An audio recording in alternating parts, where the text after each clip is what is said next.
Be ready. 15 seconds.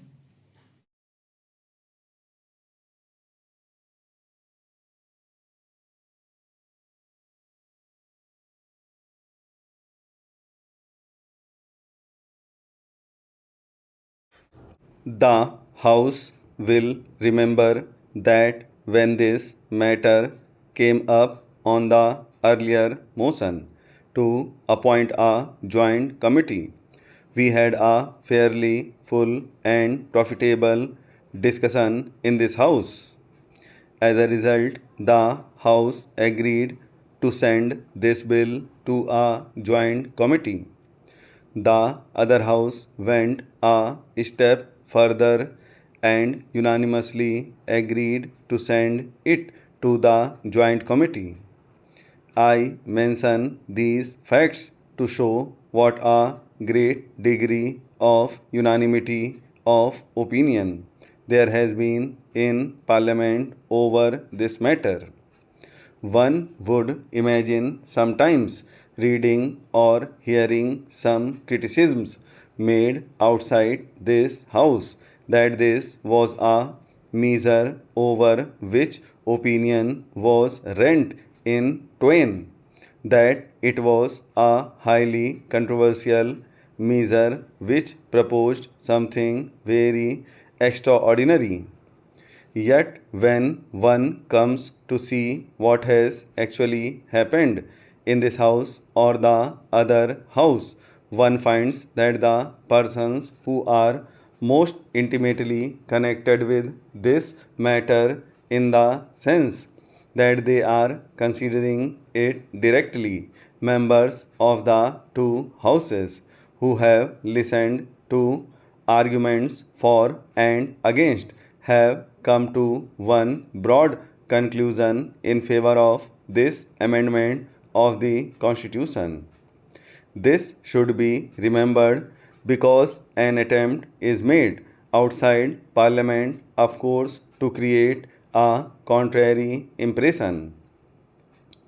I am not saying anything secret when I say that the proceedings of the Joint Committee were remarkable for their cooperative approach to this problem. It was an understanding approach and a near unanimous approach. In fact, the bill as it has emerged from the Joint Committee might almost be considered to represent the views of almost every member of the Joint Committee, which consisted of people of various parties and various views. After the report of the Joint Committee was prepared and passed in this cooperative manner by almost every member of the Joint Committee, some minutes of dissent have been received.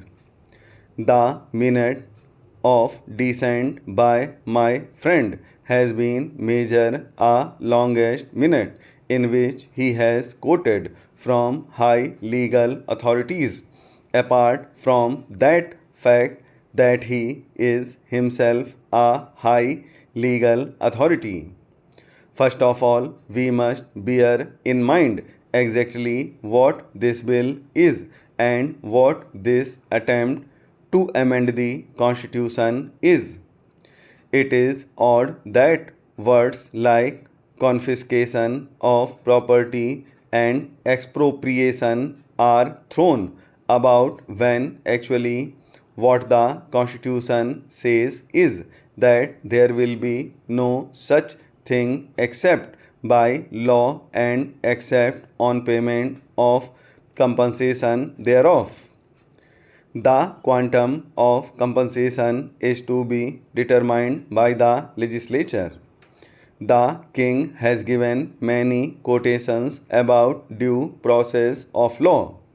For instance, he says, distinguished American judge has observed, a great desire to improve the public condition is not enough to warrant achieving the desire by a shorter cut than the constitutional way.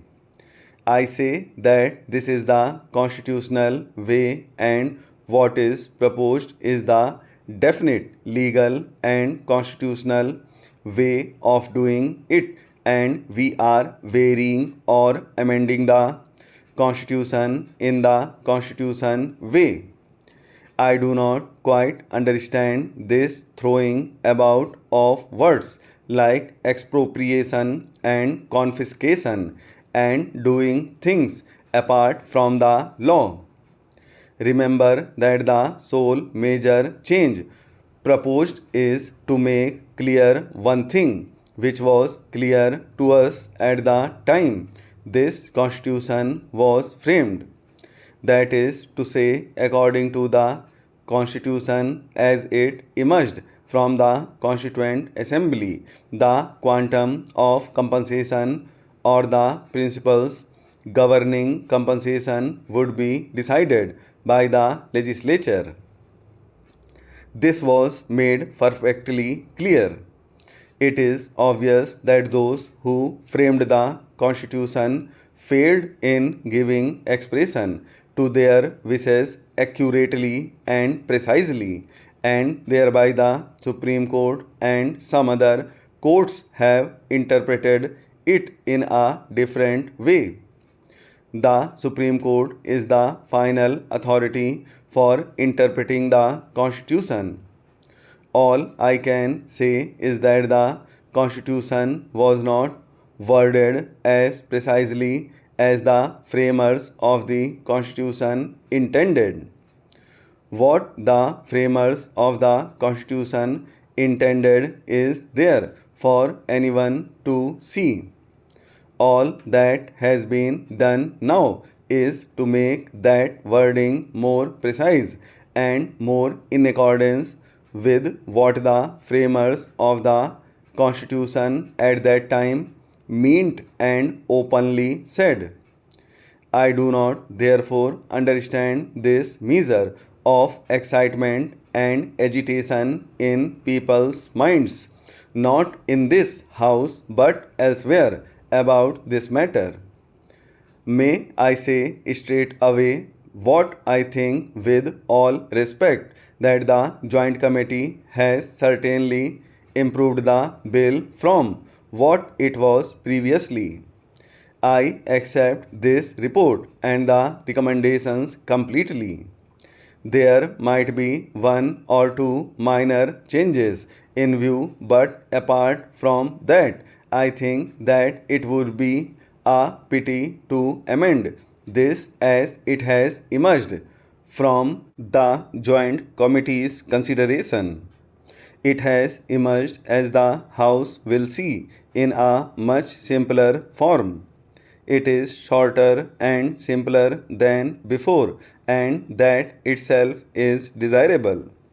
The slight change in Article 31(2) makes the point clear, and as a consequence of that change, it has not been necessary to add too many matters there.